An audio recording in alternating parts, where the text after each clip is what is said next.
పూర్వకాలంలో ఒక సన్యాసి కాశీలో కూర్చొని శివనామస్మరణ చేసుకుంటూ ఉంటే ఆయన దగ్గరికి ఒక అందమైన యువతి వచ్చి, "ఏం సన్యాసి దేవుడున్నాడంటావా?" అంటూ ఎటకారంగా మాట్లాడుతుంది. "ఉన్నాడమ్మా" అని తల ఊపి మళ్ళీ శివనామస్మరణ చేసుకుంటూ ఉంటే, "అయితే నాకు కొంచెం ఆయన అడ్రెస్ ఇస్తావా? నాకు చూడాలనుంది దేవుడిని. నాతో పరిచయం చేయించు" అని ఎగతాళిగా మాట్లాడుతూ ఉంటే, "సరే నీకు పరిచయం చేస్తాను. నేను ఒక చిన్న కథ చెప్తాను వింటావా?" అనంటే, "సరే చెప్పండి" అనంటే, పూర్వకాలంలో ఒక భార్యాభర్త ఉండేవాళ్ళు. వాళ్ళిద్దరికీ కూడా ఒక అందమైన యువతి ఉండేది.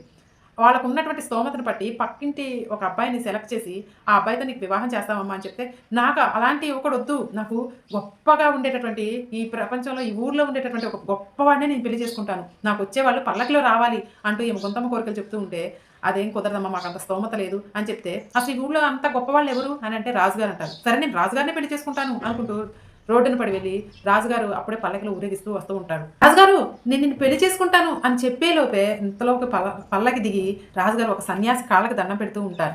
అప్పుడు రాజుగారే సన్యాసి కాళ్ళకి దండం పెట్టాడంటే ఈ సన్యాసి గొప్పవాడై ఉంటాడని, సన్యాసి దగ్గరికి వెళ్లి "నేను పెళ్లి చేసుకుంటాను మిమ్మల్ని" అని చెప్పేలోపే ఈ సన్యాసి ఒక వినాయకుడి దగ్గరికి వెళ్లి కాళ్ళకి దండం పెట్టి మోకరిస్తూ ఉంటాడు. అంటే వినాయకుడే గొప్పవాడు ఈ సన్యాసి కన్నా అని చెప్పేసి వినాయకుడి దగ్గరికి వెళ్లి "నేను పెళ్లి చేసుకుంటాను" చెప్పేలోపే ఒక కుక్క వినాయకుడి విగ్రహం దగ్గరికొచ్చి టాయిలెట్ పోసి అపవిత్రం చేస్తుంది. అయితే కుక్కే గొప్పదనమాట అని కుక్కని పెళ్లి చేసుకుందాం అనేసరికెళ్ళి ఒక చిన్న పిల్లాడు కుక్కకి రాయి వేసి తరుముకుంటూ దాన్ని వెలగొడుతూ ఉంటాడు.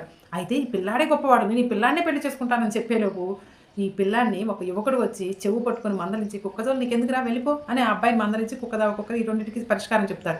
అయితే ఈ పిల్లాడు చాలా గొప్పవాడు. నేను ఈ పిల్లాడినే పెళ్లి చేసుకుంటాను అని చెప్పి వాళ్ళ అమ్మా నాన్నకి చెప్తే, ఆ పిల్లాడు ఎవరో కాదు వీళ్ళు చూసినటువంటి ఆ పక్కింటి అబ్బాయే.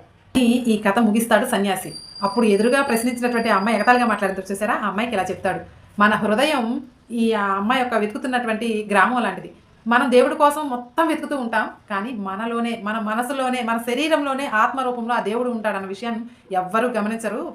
చివరికి వెతికి వెతికి మనం ఇక్కడికే రావాల్సిందే. ఇక్కడ తప్ప నువ్వు దేవుడిని ఎక్కడ వెతికినా కానీ దొరకడు అని చెప్తాడు సన్యాసి. దానికి ఆ అమ్మాయి, "నన్ను క్షమించండి" అని క్షమాపణలు చెప్పి నిజం తెలుసుకొని వెళ్ళిపోతుంది.